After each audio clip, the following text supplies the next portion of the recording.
ala umuri dunya wadin.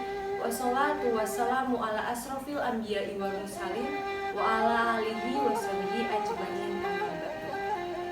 Pertama-tama, marilah kita panjatkan kehadirat Allah Subhanahu wa taala yang telah memberikan kita nikmat serta hidayahnya kepada kita selaku umatnya.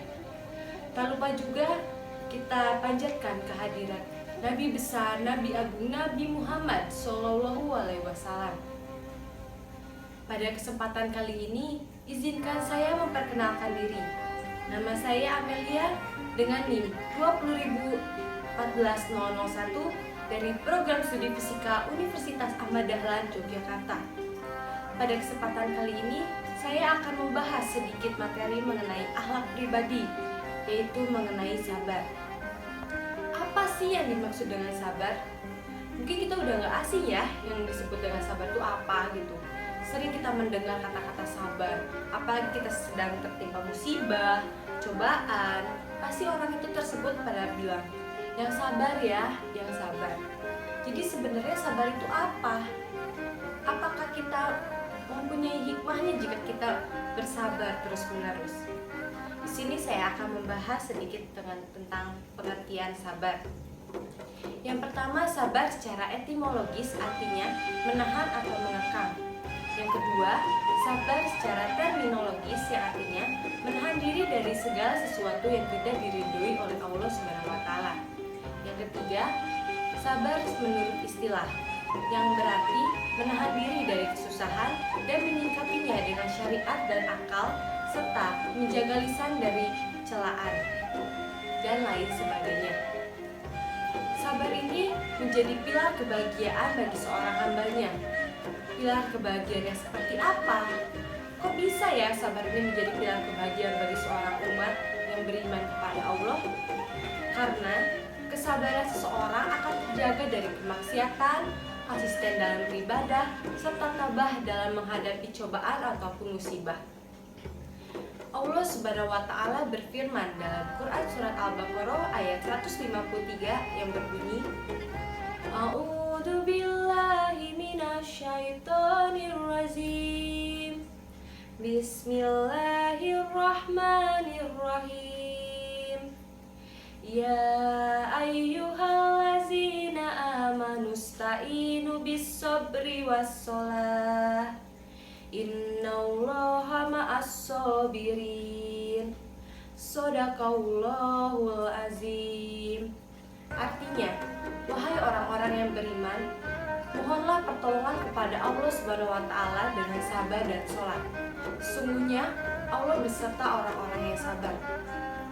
Dari ayat tersebut, kita bisa mengambil kesimpulan bahwa Allah telah mengatakan kepada orang-orang yang beriman, jadikanlah sabar dan sholat sebagai pertolongan di akhir kelak nanti. Oke, dari pengertian sabar tadi dan dalil-dalil tadi, ada macam-macam sabar. Saya akan membahas 6 macam-macam sabar. Dan tentunya di luar sana mungkin masih banyak, mungkin ada yang lebih dari 6, lebih dari 10. Tapi saya akan bahas cukup 6 saja. Yang pertama, sabar dalam menerima cobaan hidup. Cobaan hidup yang seperti apa sih yang dimaksud ini? Yaitu cobaan hidup maupun fisik ataupun non-fisik. Contohnya, kita cobaan hidup berupa fisik, yaitu kita terlahir tidak bisa melihat, tidak bisa mendengar. Kita harus selalu bersabar karena Allah memberikan hal yang terbaik untuk kita.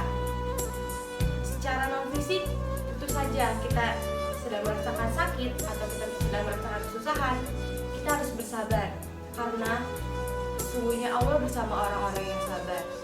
Yang kedua, sabar dari hawa nafsu. Hawa nafsu membuat kita terlena akan dunia, kesenangan dunia, kemegahan dunia, dan janganlah kita sampai terlena dan jangan juga kita sampai lupa diri kita atau lupa sama Allah Subhanahu wa taala. Nauzubillah min dzalik. Yang ketiga, sabar dalam taat kepada Allah Subhanahu wa taala. Taat di sini tuh seperti apa? Kok Allah memerintahkan kita untuk taat kepada Allah Subhanahu wa taala?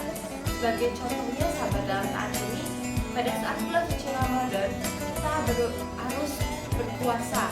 Itu diwajibkan. Nah, tentu saja saja kita harus bersabar menahan lapar, menahan haus, hingga waktunya buka puasa tiba. Yang keempat, sabar dalam berdakwah. Tentu saja di jalan berdakwah itu banyak sekali lika-liku atau rintangan atau mara bahaya. Nah, tentu saja kita harus bersabar. Contohnya, saat saya ingin memberi nasihat kepada teman saya agar dia kembali menjadi dijalani Allah, terus orang tersebut bilang kepada saya, kok sekarang jadi alim ya? Nah, kita tidak boleh membalasnya dengan perkataan yang tercela. Kita harus bersabar, karena Allah bersama orang-orang yang sabar. Yang kelima, sabar dalam perang.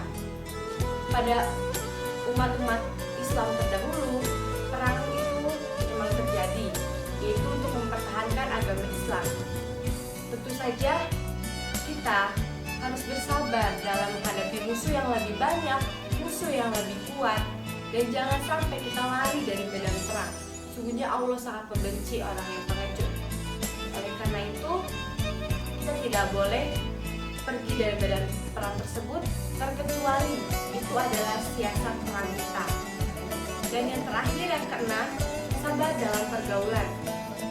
Sabar dalam pergaulan sini, kita tidak boleh cepat marah.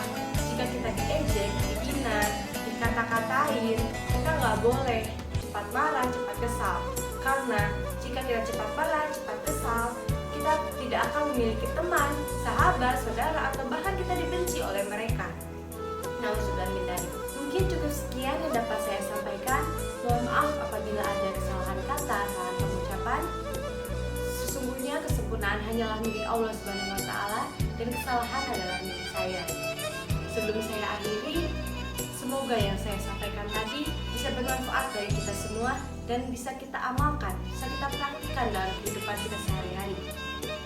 Untuk sebelum saya akhiri, saya ingin mengajak teman-teman semuanya untuk berselawat agar hati kita selalu tenang, selalu diberikan kesabaran oleh Allah Subhanahu wa taala. Salatullah, salamullah ala toha Rasulillah. Salatullah, salamullah ala yasin habibillah. Alhamdulillahirabbil alamin. Cukup sekian yang dapat saya sampaikan. Terima kasih. Wabillahi taufiq wal hidayah. Wassalamualaikum warahmatullahi wabarakatuh.